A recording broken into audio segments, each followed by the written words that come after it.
Welcome to my channel. I'm Sarah, former Binge turned psychotherapist.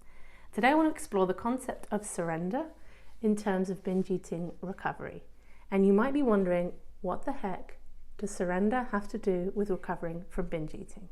The definition of surrender is to stop resisting an enemy or opponent and submit to their authority.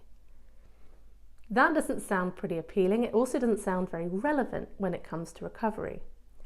The other way you might have heard surrender being spoken about is in the spiritual circles, where they talk about surrendering to a higher power. But it could be that you don't have spiritual beliefs, so that doesn't feel relevant either.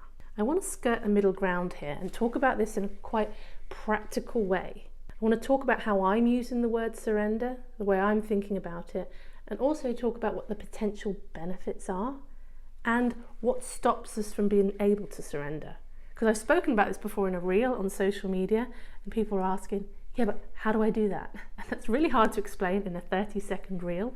Also, surrender is something that isn't possible until we have removed the obstacles to it. A couple of weeks ago, I was watching a YouTube video about a woman describing her story of drowning. She was in the sea and she was being tossed about by the waves, going under, trying to fight for breath and to catch the attention of people on the shore. And she couldn't do it. She was just being dragged under by the waves, and she's fighting and fighting against it. And then at some point, she says she decides to just surrender. And she lets go. And she said when she did this, she felt this incredible sense of peace that came over her. So she stops fighting the waves and surrenders. As she lets go and she stops fighting, the swell of the waves brings her up to the surface.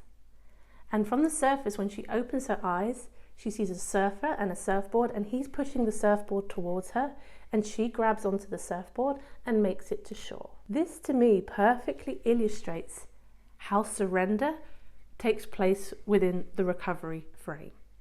So you know when you're fighting it and you're in the chaos and you're trying so hard and it feels like you're getting zero results. That's her thrashing in the waves. And then at some point, she is too exhausted and she's like, this fighting isn't working anymore. I'm fighting and I'm not getting anywhere. I am going to stop fighting. She stops fighting. And in the stopping of fighting, there's movement. Like something different happens. And it's not a case of she stopped fighting and then she was taken straight to shore. When she stopped fighting, something shifted. Then she was able to see more clearly and she was able to grab hold of the surfboard and get herself to shore. This was not a passive giving up and hope something different happens. And this is how surrender is different to giving up. Giving up feels like despair. It feels like defeat. It is misery. Whereas surrender can feel like freedom. It can feel like peace because we are no longer resisting that which we cannot control. One of the benefits of surrender when you're on the recovery path is that it conserves energy. She stopped fighting because she felt like she had run out of energy.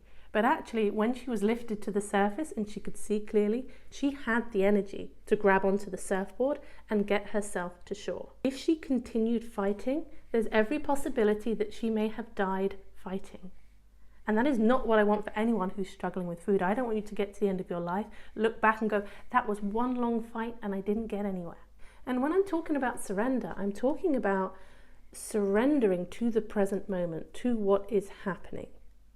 It's this idea of working with life instead of against life, working with our experience instead of against our experience. So when we surrender and stop fighting the fact that we have these emotions, that we have these compulsions, we start to build resilience and self-trust that we can manage them. Because when we're not fighting with them, we have more energy and we have more clarity to be able to manage them. And surrender, it reduces that emotional reactivity, that spiraling that happens.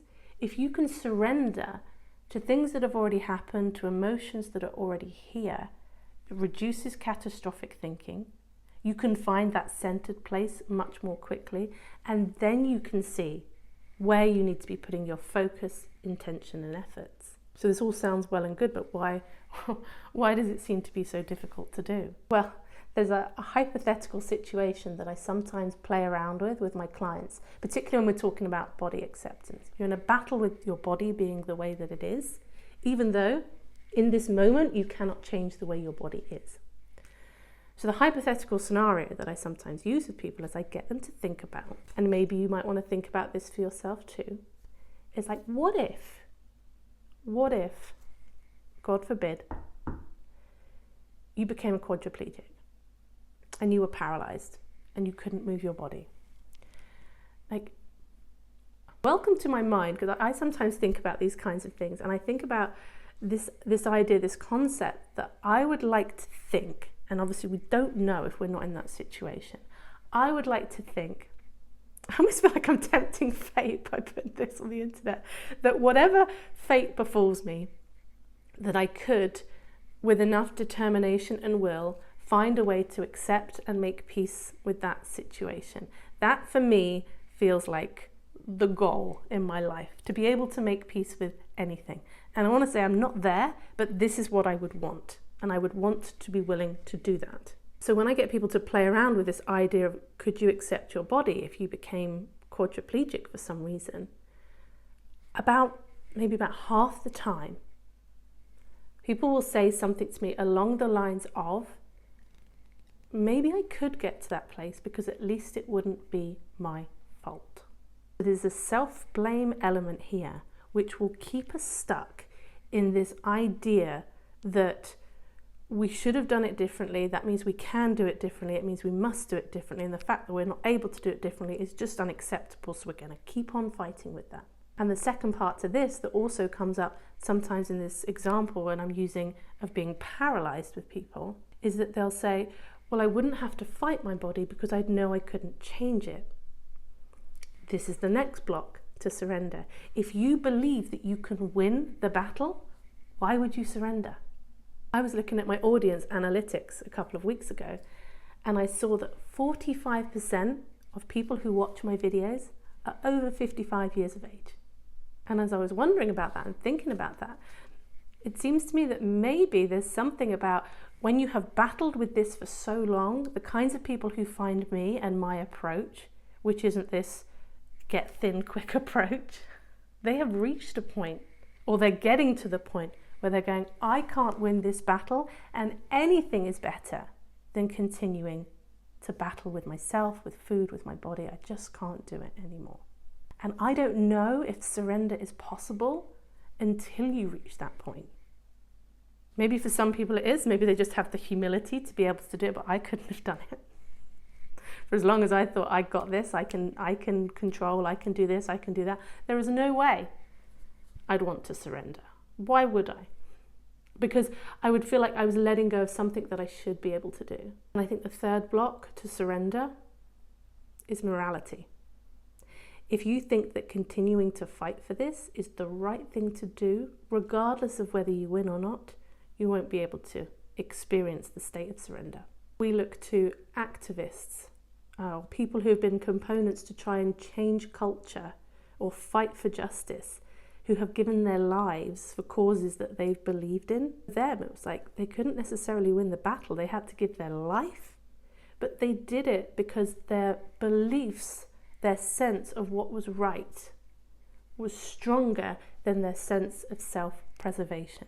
So if we liken this to recovery, if you think that this chasing of a particular way of eating or a particular aesthetic or even a particular health goal is something that you should be pursuing at all costs, surrender is going to seem like a strange, elusive concept which is just not going to feel relevant to you. And the last block that I want to share to surrender is one that I relate to so much, and it's impatience. I want to feel better, and I want to be recovered yesterday.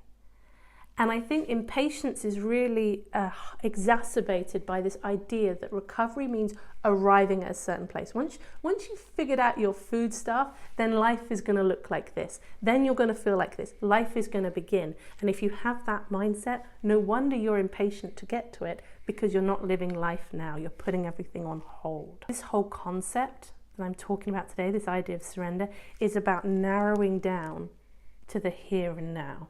You're not surrendering to a perceived future. You don't know what the future's going to bring. It is way outside of our hands. This concept is about a shift in attitude towards the way we approach our life. It is a recognition that there are so many forces beyond our control, including our own behaviours at times. Eckhart Tolle talks about, surrender and acceptance, kind of puts these two together, and they're very, very similar, potentially interchangeable in some aspects. He talks about accepting this moment as if you had chosen it, always working with life, with the moment, instead of against the moment, and that will transform your life. I don't think life has to be so much of a fight, not an internal fight. We're all straddling two worlds. We're straddling the world outside of us and the world inside of us. And my approach is always trying to get things in order in the world inside of us so that we can handle potential chaos in the world outside of us. Anyway, I hope this was thought-provoking, if nothing else. I have a couple of live events in the UK in May 2024 in the south of England. If you want to come and meet me there, it'd be great to see you. I'll pop the details below. Thank you very much and have a good day.